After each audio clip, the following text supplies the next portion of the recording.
Welcome to the High Agency Podcast with your host, Noah Ravoy. Hello. Today we're going to be talking about developing a profitable side gig. It's something that a lot of people want to do, but it can be a little bit frightening when you think about the fact that many businesses fail.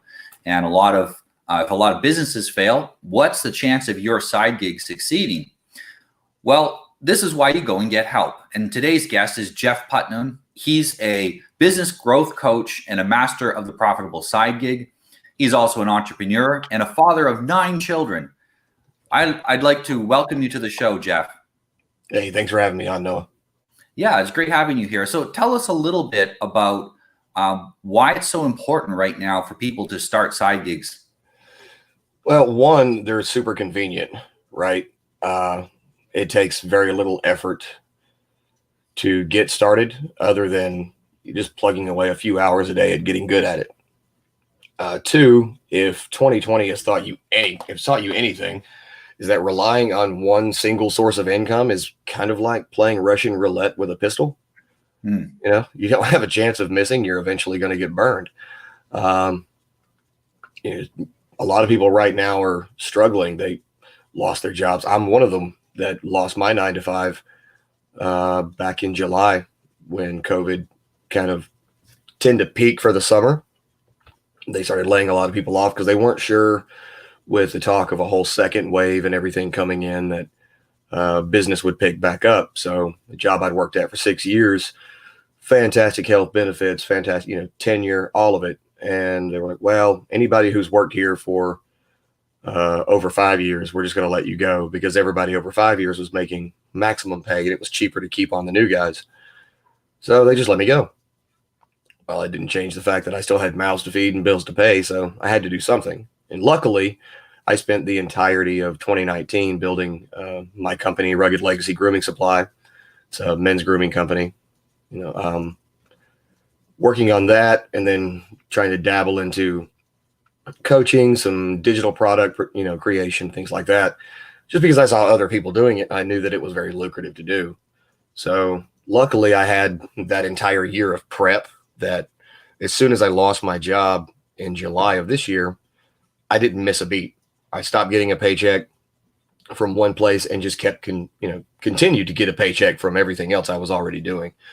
And if I didn't have that in place, I would have been screwed. So if you're fortunate enough right now to still be employed, whether full-time or part-time, start building it now so that in the unfortunate event that you lose it or something happens, you already have something built up you can fall back on.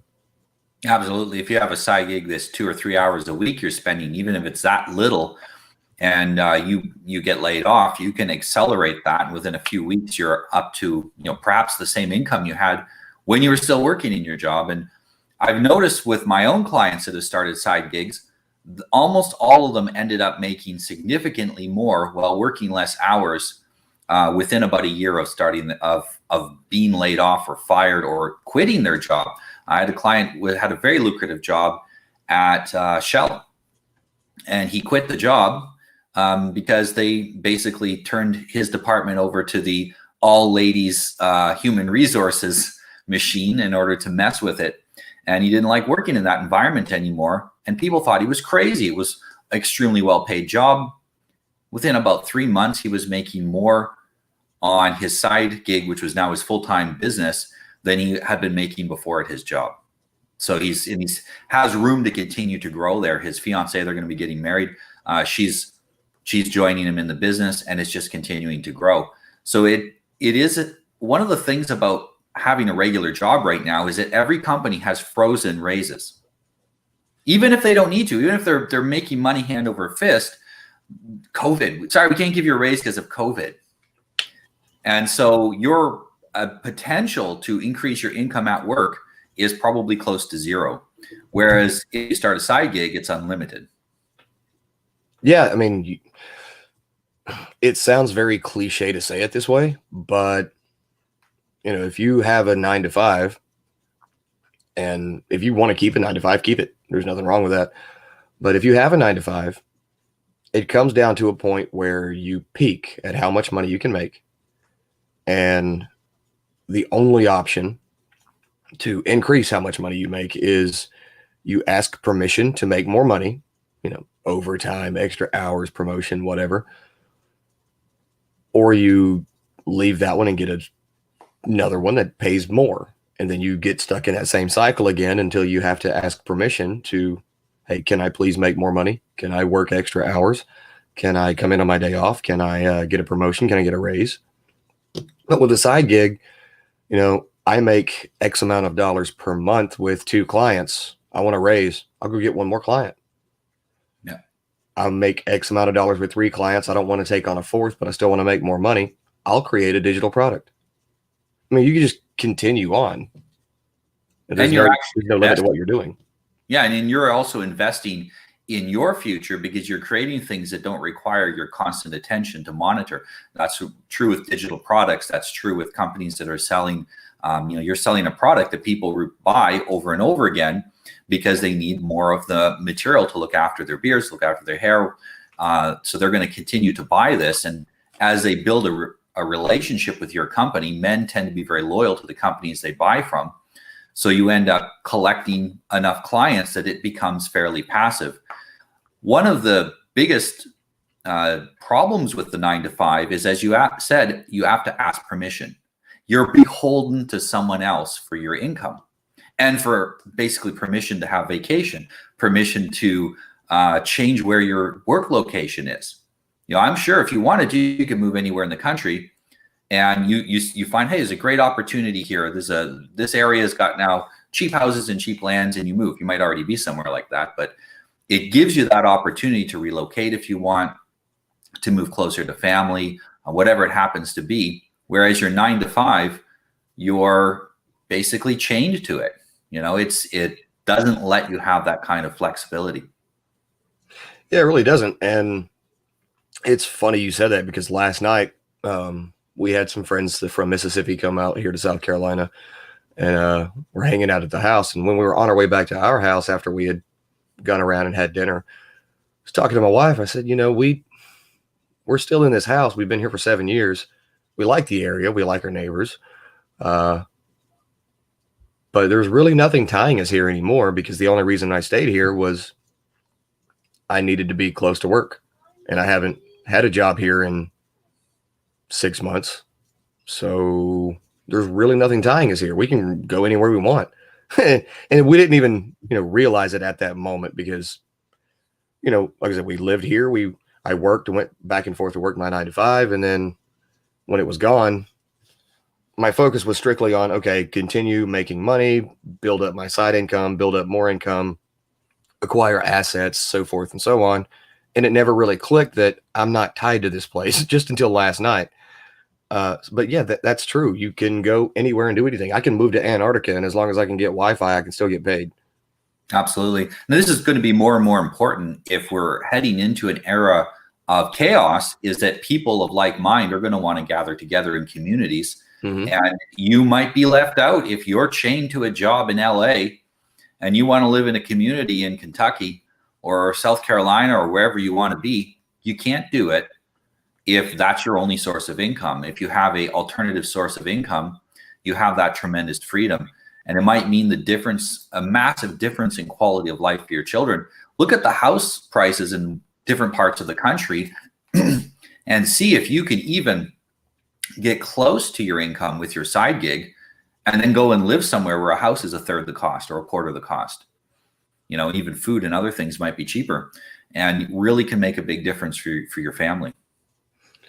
Well, not only that, let's say, the inverse is true, and you can keep your 9-to-5 forever. COVID never causes you to lose your job.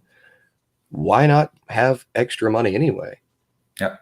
I mean, I worked for 18 months with a side gig and a 9-to-5 before I lost my 9-to-5. I really enjoyed having extra money to do whatever I wanted. Mm-hmm. We want to rent a house down on the coast for a weekend. We'll do that.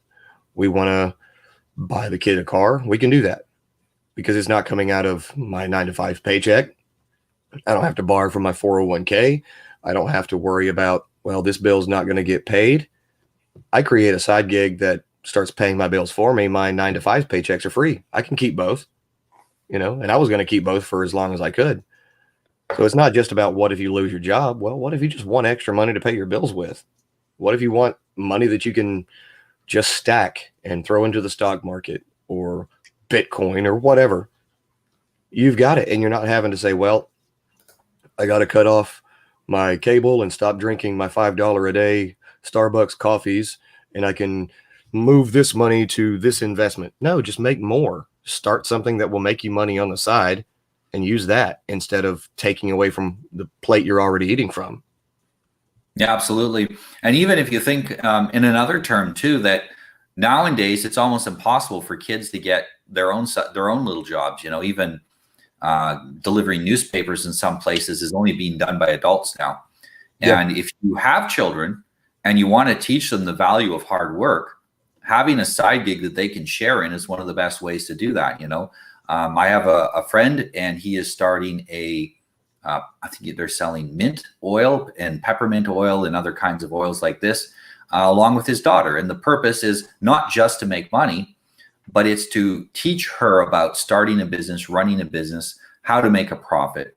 And it's an invaluable experience. I homeschool my son, and I'll be homeschooling the younger ones as they get old enough.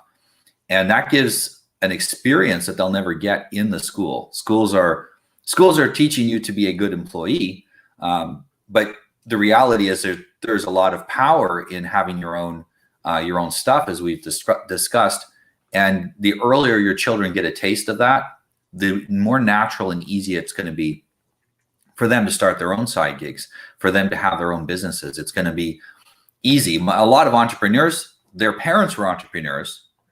And I think now with things being online, we're going to see a great explosion of people doing micro-entrepreneuring adventures, because we can now sell to anywhere in the world. We're in different continents having a conversation about our work and about our products, which is really a kind of marketing. And that wasn't available to us only a few years ago.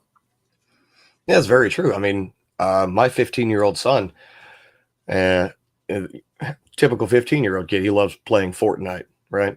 So he will get into these little mini tournaments, and he'll make $200, $300 here off the little mini tournament. Wow. Well, yeah, it's profitable, but it's not really sustainable.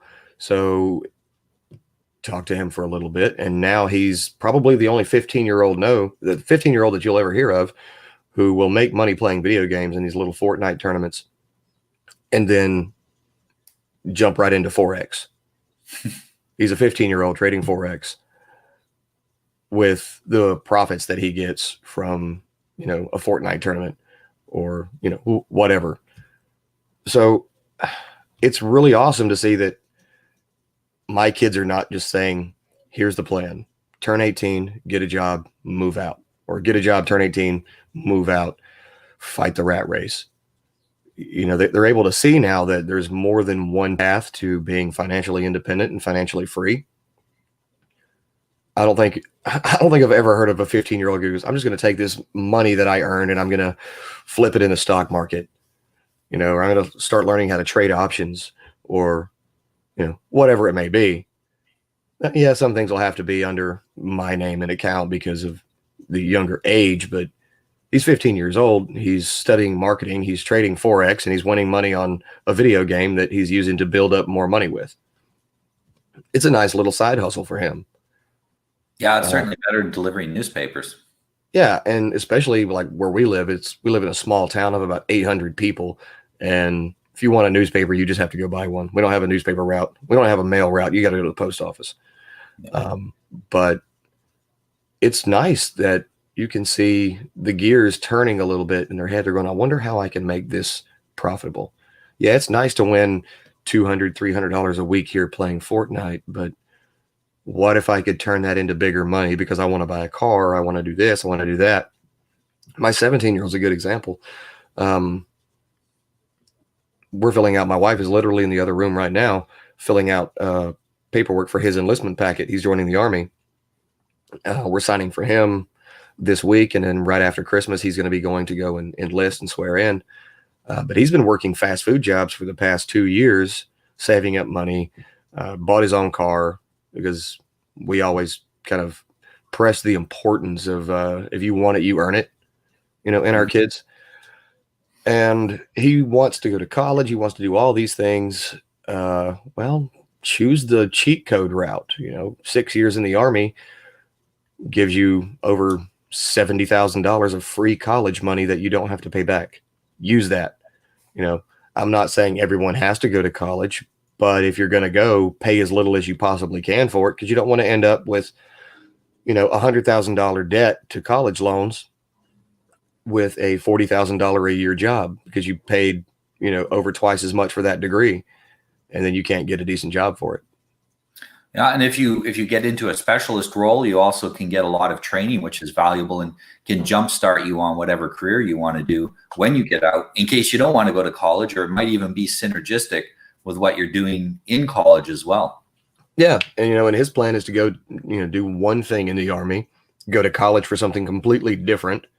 But what he's going to do in the Army is a civilian transferable skill. So when he gets out, he's going to have 6 years of hands-on active experience in his field. And he'll have a backup plan of, I've also got a degree in X. And so he can pursue a career in the degree. And if that doesn't work, he can fall back on his, I already know how to do this experience for 6 years field. And it's just hedging your bets. Yeah. Yeah. It's a depth of, it's like defenses. You have to have depths of defenses. And it's quite possible if your life is kind of like a balloon and it just takes one little prick and everything explodes, you end up in a very fragile position. And for a lot of people, their agency is deeply undermined by the fact that they're living in such a fragile position. So they can't say what they believe in. They can't not wear a mask when they're being told to wear a mask. They can't take any risks. They can't stand out from the crowd at all, because everything in their life is so fragile that one little complaint, they're going to lose their job, they're going to lose their house, they're going to lose their wife, and everything in their life's going to collapse. And the more layers of security that you can build onto that, the more robust and resistant you are to other people manipulating you and undermining your agency. Yeah, you see people all the time now, especially. Well, my boss fired me. This actually happened to me. I didn't get fired for it, but one of my bosses at my 9 to 5 had saw that I tweeted something, and the only reason he saw it is because someone at work found it, and then they took it to the boss and HR, and they said, well, this doesn't align with our company values. I don't give a shit. Our company values are making money. I'm like, yeah. I'm like, I don't give a shit. There's nothing on my profile that ties me to this. The only people that will know that I work here are the people that also work here. So if they're not saying anything, it really doesn't matter what I say. If they go on there and they say, well, he works with me, at this company or whatever, well, then, yeah, everybody's going to know where I work. But there's nothing on my profile that ties to you, and there's not a thing you can do about what I say when I'm off the clock. They didn't like it, but I had built that little contingency in there. I didn't say, oh, I also work here, never had photos with my work shirt or anything like that, but it could have gone a completely different way. Take it down or you're fired. Well, I have a problem with authority, so I said, well, you can take this badge and shove it up your ass. And that's another great thing about entrepreneurship and having your own gig is no one can tell you what to do. But that's also the hardest part about being an entrepreneur is no one can tell you what to do. No one's there to say, all right, now today you have to do this. Now you have to do this and this and this in order to get this.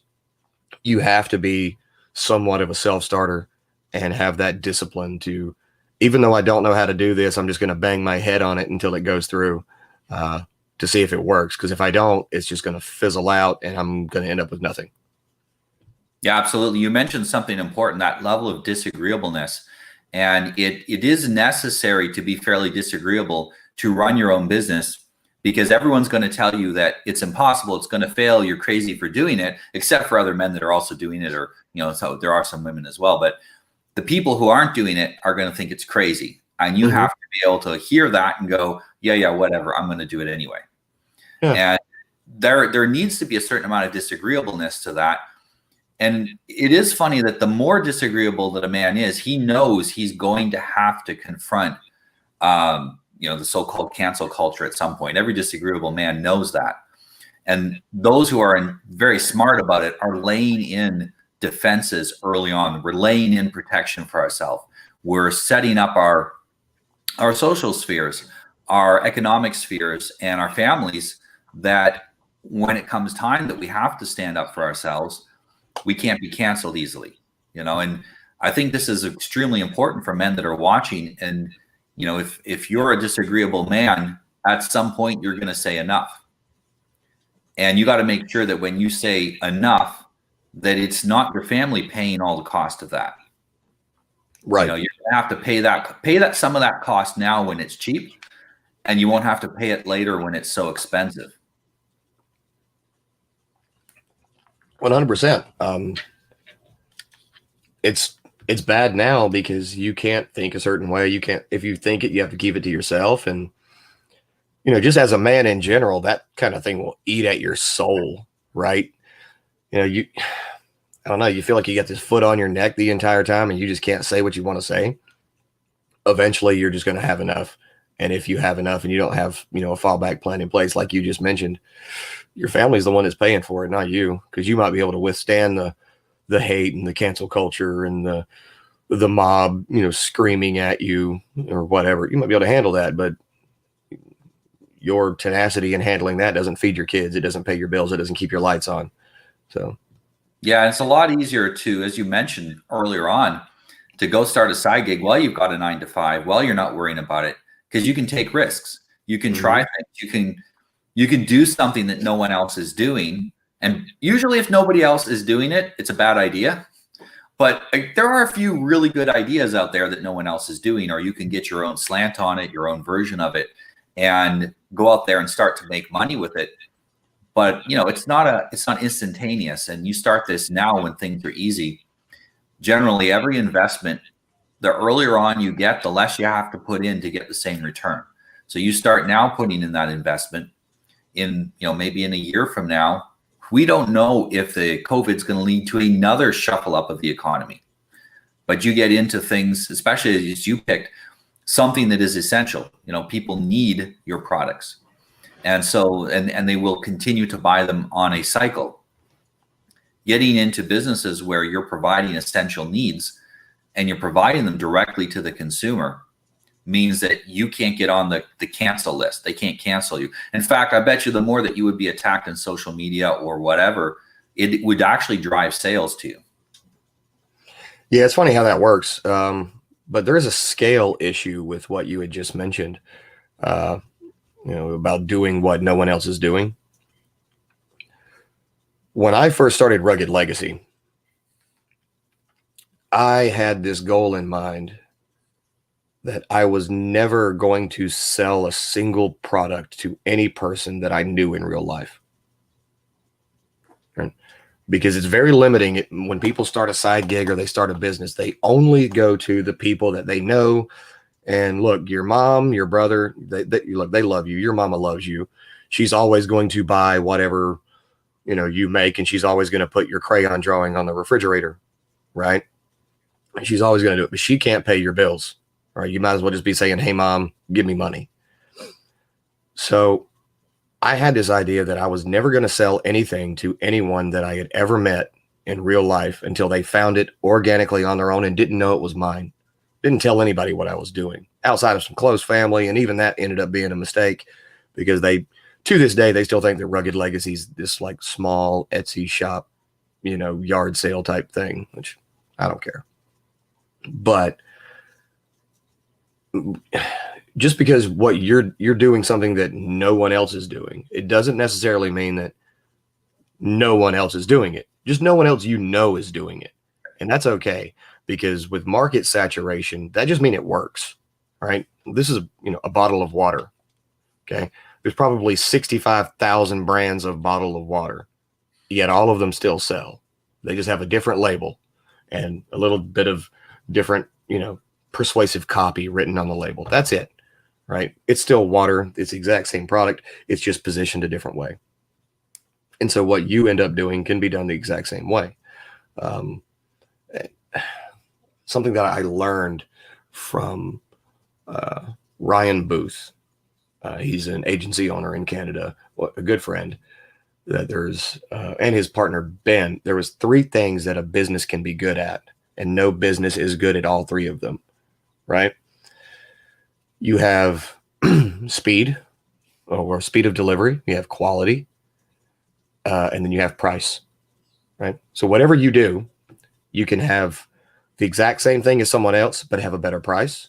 You can have the exact same thing as someone else, but a better quality, or the exact same thing as someone else, but a better speed of delivery. Means you get it to them, or they get results, or it works faster.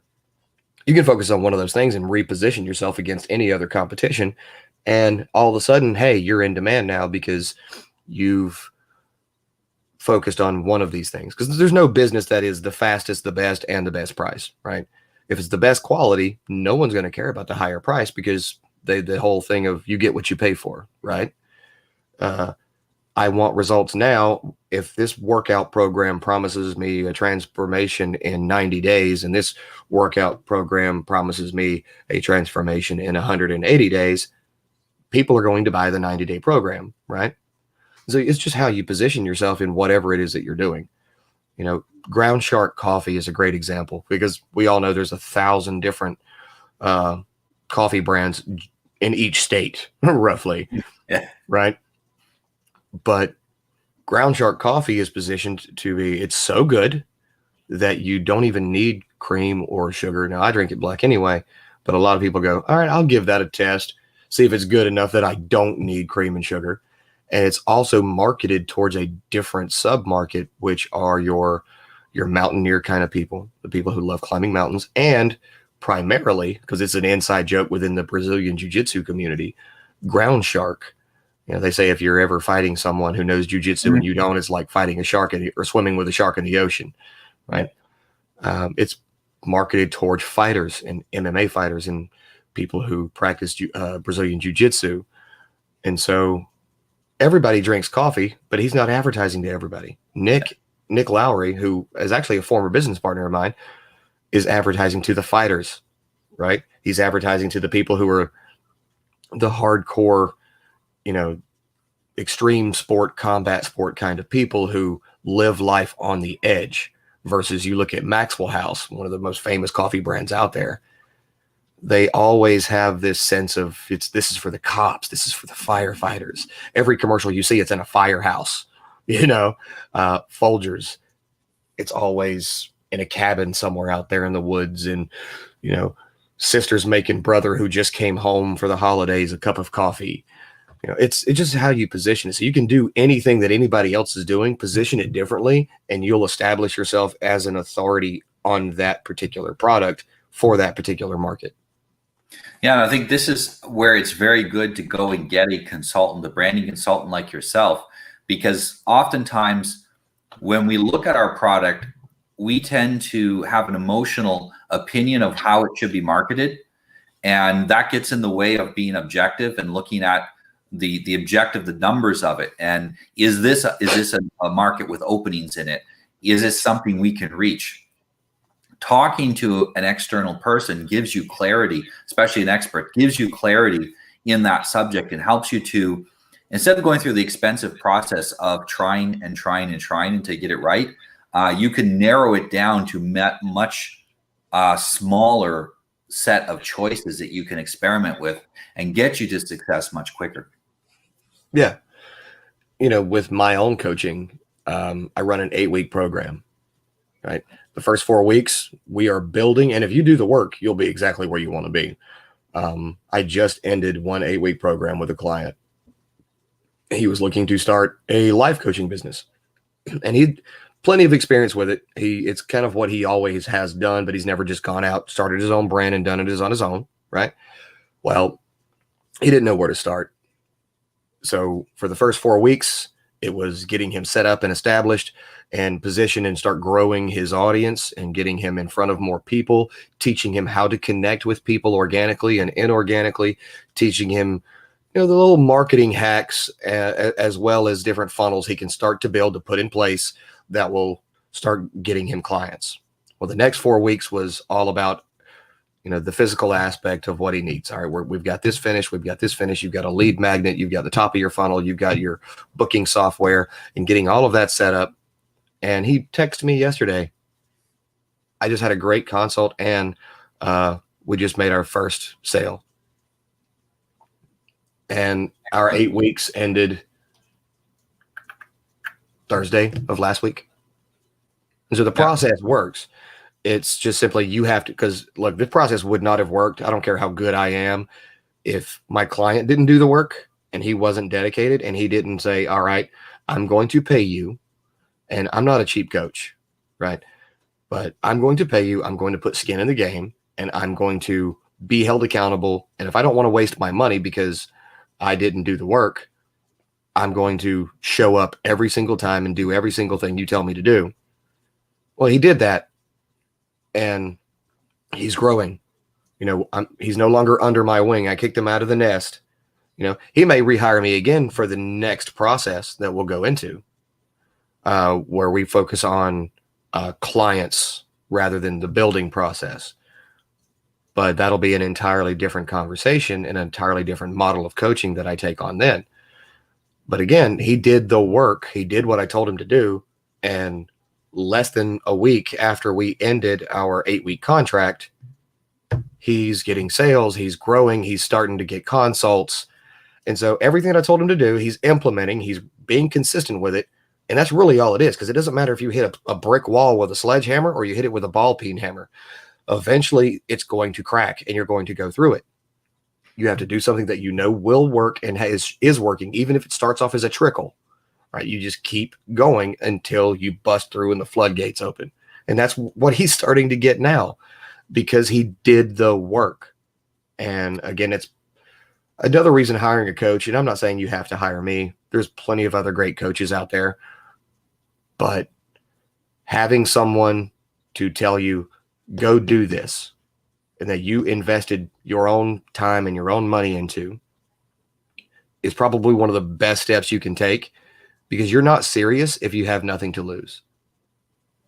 Right? You're not serious about growing your business or creating a brand or getting more clients or writing that book if you don't put skin in the game that it's going to cost you something if you don't deliver on your side of it. Yeah, you mentioned something important. You said system or process. There is successful processes for starting companies, for running them, for upping them to the next level. And if you've never started a business before, you have a choice. You can spend years developing a functional process, or you can go to someone that knows the process and has done it with dozens and dozens of companies. That's the way you refine processes, is by repeating them over and over again until you know what works. That's something that is very expensive. And this is, people think sometimes when they go to a coach, they're paying for their time. They're not. They're paying for access to their process and to their wisdom and experience in helping people through that process, which is very different than just paying for people's time.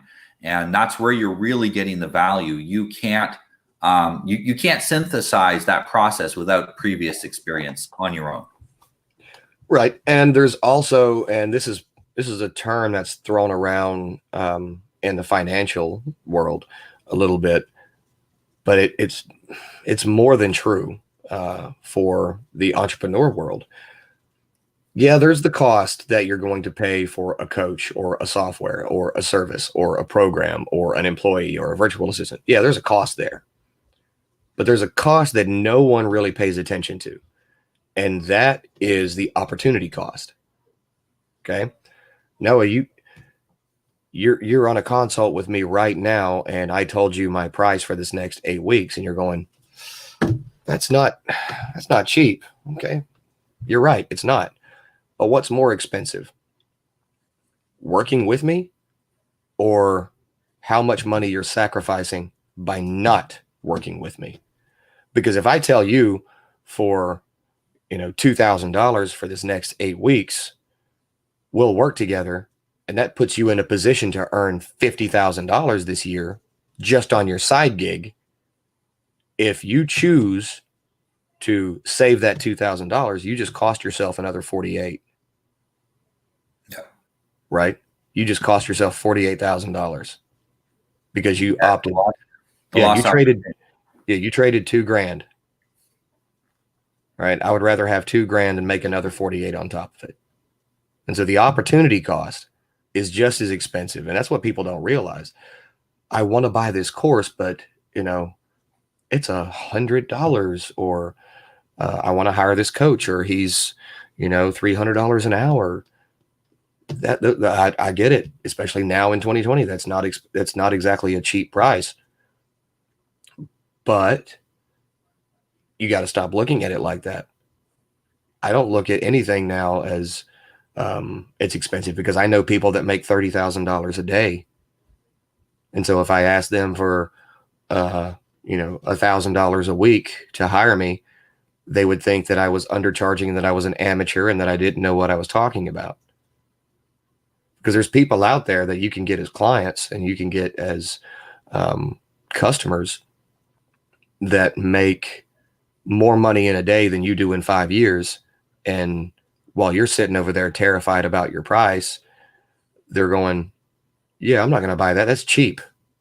But you charge them, hey, it's going to be $50,000 a month to work with me. And if they're making $30,000 a day, they're going to go, okay, yeah, you probably are an expert with prices like that. And they're going to hire you, because again, price breeds authority. That's why you see it all the time on Money Twitter. Raise your prices. Well, yeah, because if you go out and you're charging, and I don't say you get your feet wet first, and learn the process, but that doesn't mean necessarily charge a cheap price or a low price. Do it for free for someone, get them results, make a case study of it, and then attach a value to what you do. And then you can come right out of the gate selling at $5,000 a month or $10,000 a month. But the opportunity cost tied in with how you view the money, because I remember a point in time when if you gave me $40, hey, it's a good bit of money, right? And then now you see someone who will literally set $40 on fire just to see what color the money burns. The way you view money isn't the way everyone else is viewing it. And so the easiest way to do it is you attach your service price here and the value of what you're providing here, so that your client is getting $10,000 worth of value for the low price of $1,000 or $2,000 or $3,000. Right? You have to frame it differently, because that opportunity cost is what's going to convince them to cross over and put, and hire you on as a coach or buy your product. Yeah, it might be expensive to buy, for someone to buy Joshua Lysek's Best Way to Say It course. It's $100, right? Some people don't have $100 in their bank account right now. Okay. But if you sacrifice that $100 and you start learning how to write persuasive copy, within 1 month, you can earn 10 times that $100 just using that $100 course. So you got a $900 discount on that course, man. You traded $100 to get $1,000. Yep. Usually I tell people, they want to take the agency course and they see that it's 1,200 euros. And I say to them that the very first step in developing agency is going out and getting 1,200 euros together so you can buy the course. Because there you're demonstrating that you actually have skin in the game, that you're willing to step up. And if you can't do that, you're not really going to be able to stick through the course, because it's some pretty deep stuff. Right. Really rips your head apart and puts it back together again. And if you can't show the agency to get the money together, you probably couldn't do the course either. And it really is a motivator for people to understand that. And if you are receiving money for services and you're undercharging, you're going to be constantly thinking about, where can I cut time? Where can I cut corners? And then you're going to give crappy service, and people aren't going to get the value out of it.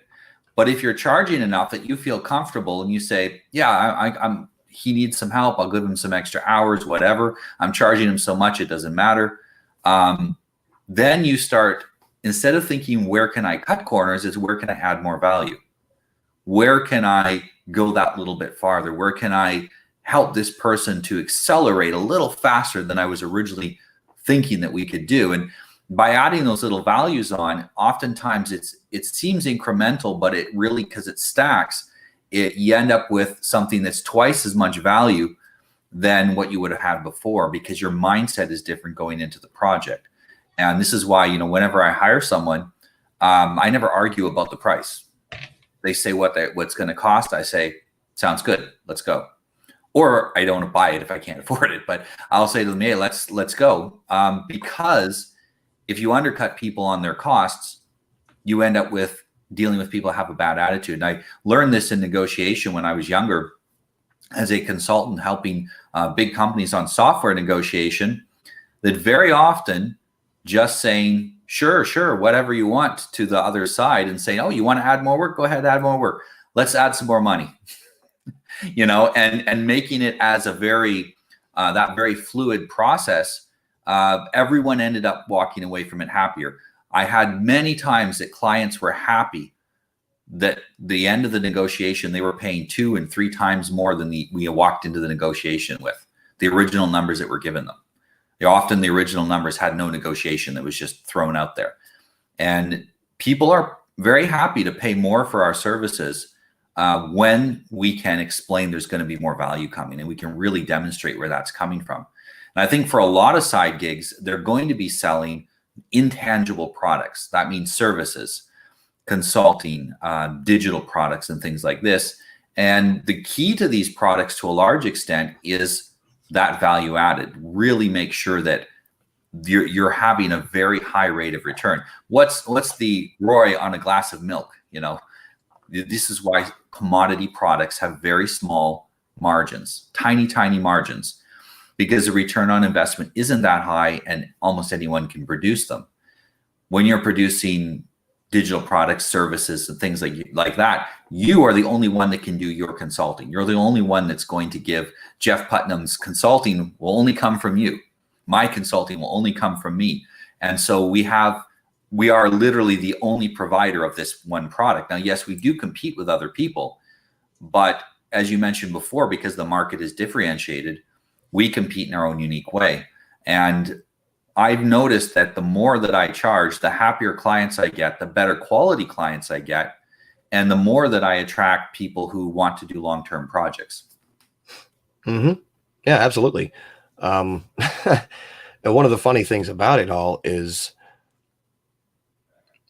when you go to charge more money, like what I already mentioned, yeah, people equate more value to it, but you position yourself as the authority, right?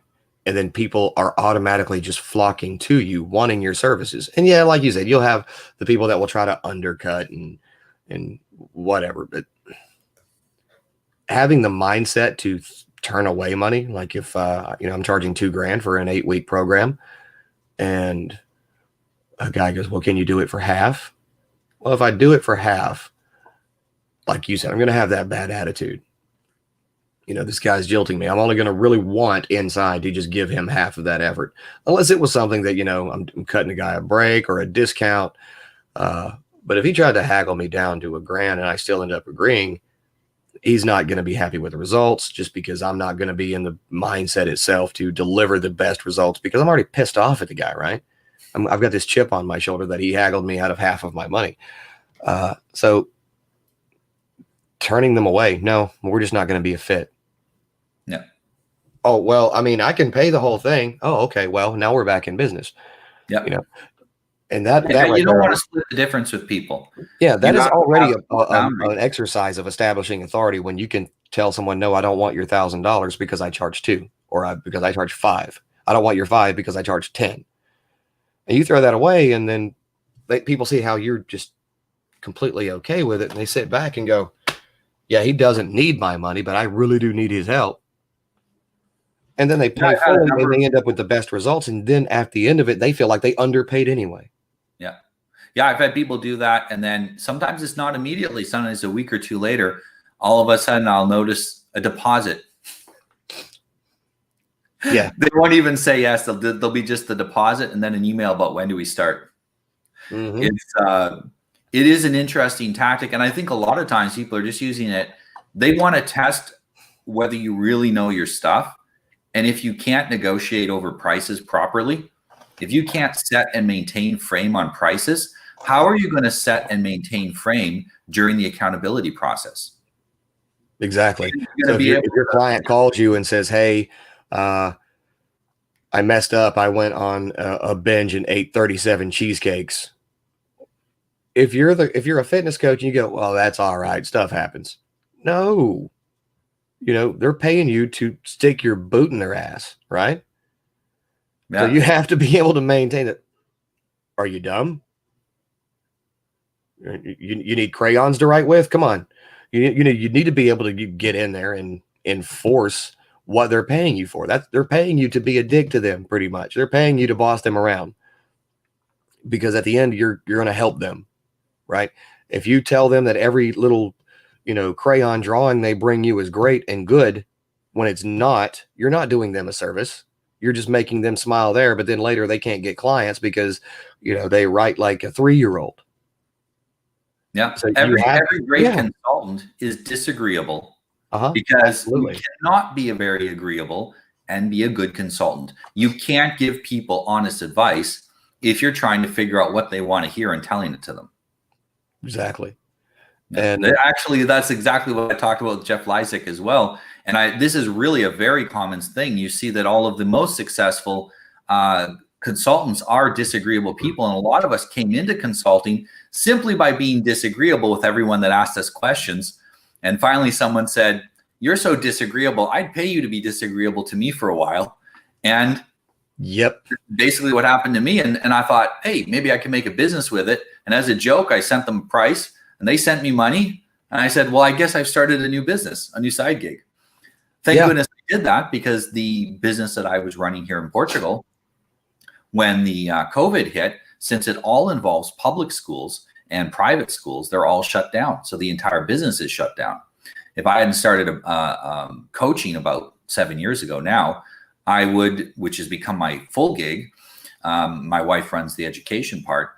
I wouldn't have any work, and then I'd be in real trouble. So it's for when you're looking for a consultant, look for someone who's disagreeable.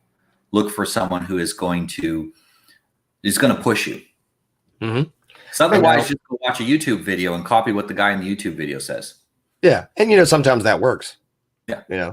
But it's a flash in a pan. You might catch it, you might not. But essentially, what people are gonna be wanting to ask is, how do I start a side business? Right? Find something that's complicated. Learn everything you can about it. Figure out how to explain it in the most simple way possible. And then go look for people who still think it's complicated and sell it to them. That is all you do. There's no magic formula. I don't care, taxes. Look, I'm not a damn tax lawyer. Go talk to one. Okay. Don't ask me what you should file as, whether it should be a type C, S, or whatever for an LLC. That depends on you and what you're doing. Find something that's complicated. Learn everything you can about it. Explain it in the simplest way possible, and then go look for people who are still struggling with the complicated part of it and sell them the simple explanation. That's it. Super easy. And once you figure something that, all you're doing is selling solutions to problems. This is why Tylenol sells so well, right? You don't see, Tylenol focusing on how bad the head hurts. All a Tylenol commercial is a bunch of like middle-aged women playing tennis, because that's the after result. There's no pain, right? You can go and enjoy it. Yeah. Sell the results, not the problem. Yeah. Sell the result. I always say that your product should offer, or your offer should promise a transformation, but your process should offer a process, right? So always promise them a night and day transformation, and then have built a process to get them there. Whether it be all you do is you type this, you click that, you hit send. and then it works. If that's your process, then that's what you teach. Right. And that's what you find. Yeah. And you just find it's simple. You know, I barely graduated high school. I dropped out of college. You know, I've never done anything that would remotely require an iota of mental strain before I started doing what I'm doing now. You know, I was always the physical labor guy, you know, swinging sledgehammers and building houses and, you know, framing out, you know, pony walls and soffits in grocery stores. That was what I did. Right. I'll build you a kitchen table. You know, I can't build you software, but through all of that, you see, if you know what to look for, you see people's problems.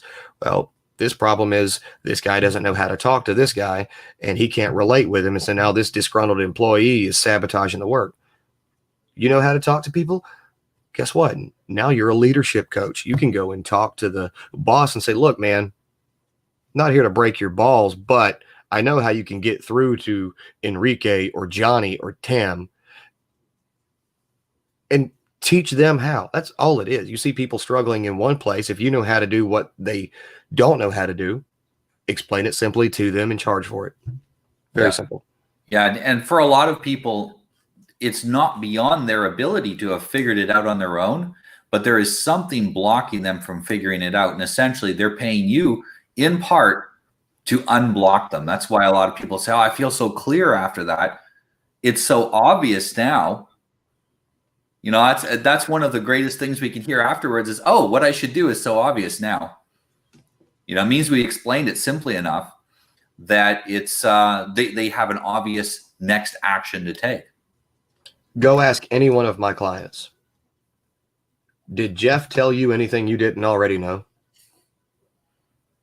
No, he didn't. Other than maybe, okay, I didn't know this program existed, or I didn't know this technique, or I didn't know how to build this process or implement or automate this or that. Yeah, he taught me that. But all Jeff really did was teach you how to do what you already know what you already know you need to do in the best way. Yeah. All of my clients, every single one of them. You didn't teach me anything I didn't know. You just held my ass to the fire, made sure I did it in the correct order, and you made sure that I had it built the way it should have been built. Because anybody can know I need to, you know, do this, and do that, but how to do it is where the trick is, right? It's how to do it. They already knew what to do. They knew what they needed to do. They just needed somebody to go, okay, now go do this. Take this round peg, put it in that round hole. Stop putting the square one in there. It's all coaching is. It's all consulting is. You're not teaching anything. You don't need a new idea. You don't need to reinvent something. You just need to go out and see where people are struggling, what people are wanting, put your own spin on it, and sell it. It's very simple. But it's suicide to not do it. Financial suicide anyway, to not do it. And I think to a large extent for me, it mirrors almost parenting. There's a lot of overlap in there in how you parent. You know, oftentimes kids know what they're supposed to do, but they want to find out some way that they don't have to do it. And as a parent, you have to help them internalize that this is the processes of being successful in life and get them to basically be independent of you. And you've already raised some kids to that point where they're independent. And I don't doubt that some of your skills and your facility in this comes from that experience of raising children and helping them learn the processes of being an adult and living life and internalizing that. If you can teach a teenager how to do anything, you can coach anyone. Yeah. Plain and simple. If you can talk down a belligerent 8-year-old girl who just can't deal today, then you are in the highest of demand coaches. Okay. You can do it. Yeah. It's there's this whole thing of people think that they improve in a vacuum, you know, and then you can go all the way down the rabbit hole and explain why you don't. Because if you wake up early and you go to the gym every day, well, yeah, you're getting stronger and you're getting in better shape, but you're also building discipline because sometimes you don't feel like going to the gym, but you do it anyway. Or You wake up every morning, and whether it's going to be good writing or not good writing, you write 500 words on a page, right? And you consistently do that. It builds discipline, and that discipline will transfer into anything. Well, I need to email these 15 people. I don't feel like it, but I need to email these 15 people to get a lead, or, get a new client. It's the same thing with when you're coaching, when you've been a, not terrible parent, and you can teach, well, you can teach other people who aren't your kids too. Those skills are transferable. There's things that you're good at now that you don't even realize you're good at that are marketable skills. Absolutely. I think for a lot of people, the first step is to sit down and start thinking what it is that they could teach, what it is that they could do, and think of it as what problem can you solve, as you mentioned before. And also go and have a look at what Jeff has written. Do you have a YouTube channel? I do, but I was using it for the Rugged Legacy podcast, but I haven't updated any podcast. I've got like 50 something episodes right now, and I've only added maybe 20 or so videos. And I stopped doing the videos. Yeah. It was just taking too much out of my time. I was dealing with kids, dealing with clients, still had a 9-to-5, running Rugged Legacy, flying to this convention in Florida and flying back, and then driving up to go and meet these people from this place. I had way too much going on, and then still trying to be a good husband and a good father, and just a good man in general, that it was taking too much time. So no, the YouTube channel's there, and you can go back and you can watch. It's the Rugged Legacy podcast on YouTube, but there's nothing new that's been updated. You can watch the old ones though. Yeah, and I think for those that want to start their own business but don't really want to start doing a lot of social media and other stuff, there are other ways to promote your business. You don't need to be doing that. And talk to Jeff, get in contact with him, at least do a single coaching session. I often find that when you're starting out, it's a lot less expensive to go and do a coaching session. Get yourself orientated correctly, and then start taking steps forward. A lot of times we end up taking steps in the dark, and we could be going backwards as well as forwards. We have no idea because we're kind of in the dark. And this is especially true for people who've never run their own business before. Talk to someone who has. Could be Jeff, could be another coach, and get your initial starting direction sorted out. And everything's going to become easier from there. Yeah, I think it was Jordan Peterson who said it's easier to pivot than it is to start. And I remember hearing him on, I think it might have been the Jocko podcast, where he was talking about going from 1 to 2 is harder than going from 2 to 10. Yeah. Right. So if you just start going in any direction whatsoever, and you're looking at any results that are coming, well, if there's no results, pivot a little bit to the right. Oh, you're starting to get some more results.